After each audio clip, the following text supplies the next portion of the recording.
Hey guys, this is App Reviewer. Today we'll be taking a look at the casemate pop for the Samsung Galaxy S2. This is a hybrid style case, so it features both plastic and silicone cold-molded into one single case. It retails for $34.99, and unfortunately you won't get anything other than the case itself within the packaging, so it's definitely a premium price to pay. However, I honestly do think this case lives up to Casemate's highest standards. So let's take a look at it before we pop it onto the device. Like I said, it features plastic and silicone, so the back has the glossy plastic. It tends to pick up a lot of fingerprints and scratches, as you can see if I catch it with light. The sides and the inner layer right here are made out of silicone, and I do like how they've made this dimple pattern in there. So what that does is it makes it so that the phone rests on top of those dimples instead of on the case itself. So that'll add some great shock absorption if you were to drop it. And at the same time, right here on the side, you do have the same dimple design, and this will just add some very nice grip when you're holding onto it, just because the glossy backing tends to be a little bit slippery. So let's pop this on the phone and we'll see exactly how it fits. It's very easy to pop on. All you gotta do is go in through one corner and pop in the other three.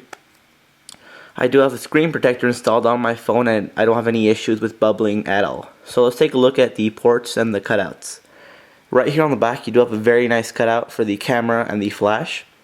It's very deep in there, so you don't have to worry about scratching the lens, whether it be dust, debris, or a table. Right here on the bottom, you do have the built-in stand feature. It's a plastic hinge that pops outwards, as you can see, and it has silicone right here where it meets the surface, so this will stay nice and snug on whatever surface you place it on.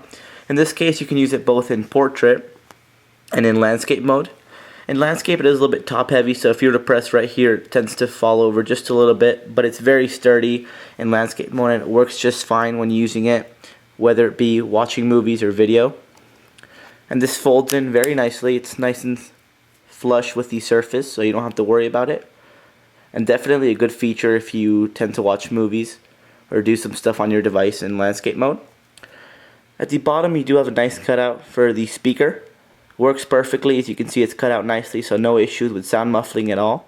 At the bottom, we do have one large cutout for the micro USB charging port.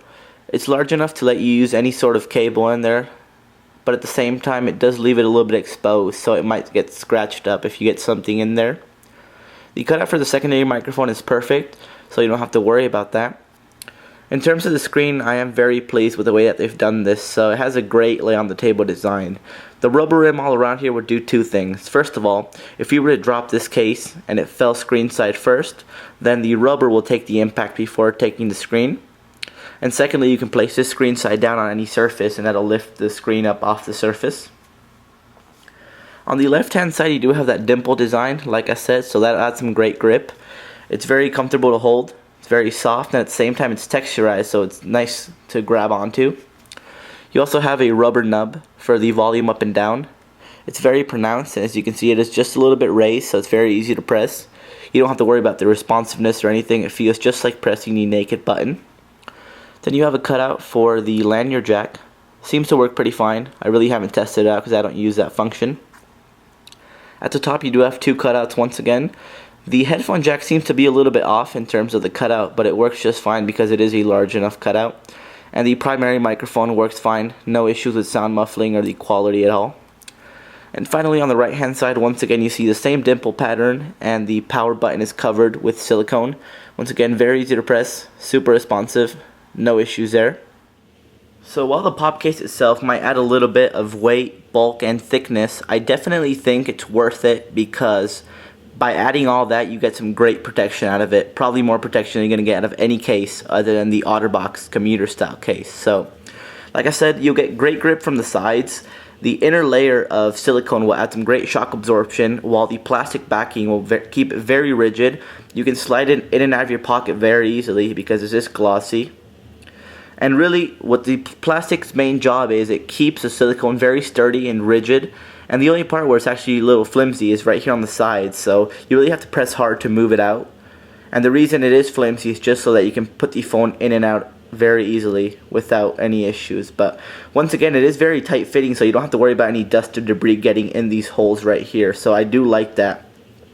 One of my major drawbacks is, like I said, scratches and fingerprints a little bit, but most importantly is the silicone in this rim, and I've had this happen on 2 of my pop cases, one for the iPad 2 and one for the Nexus S, is it'll start to shave off just a little bit. So you'll notice that it will be a little bit visually unappealing. You'll see the silicone just start to come off, and over time you'll lose a little bit more and more and more, and if you start to take it off, it'll just keep falling off. So there's really no solution to it. You really just got to live with it. And the reason I haven't seen this yet is because it comes into play maybe 3 or 4 weeks after using it constantly. But overall, guys, at 35 bucks, and even though it doesn't include anything other than the case itself, it is definitely my #1 case for the Samsung Galaxy S2 right now, and I definitely recommend it to you guys. So if you want to check it out, and I recommend you do, you can do so at www.case-mate.com. It is $34.99, so once again a little bit more expensive than most cases, but it's definitely worth it for the style, the looks, and the protection. And once again, I'd like to thank you guys for watching my review. Thanks again for your support. Cheers, guys.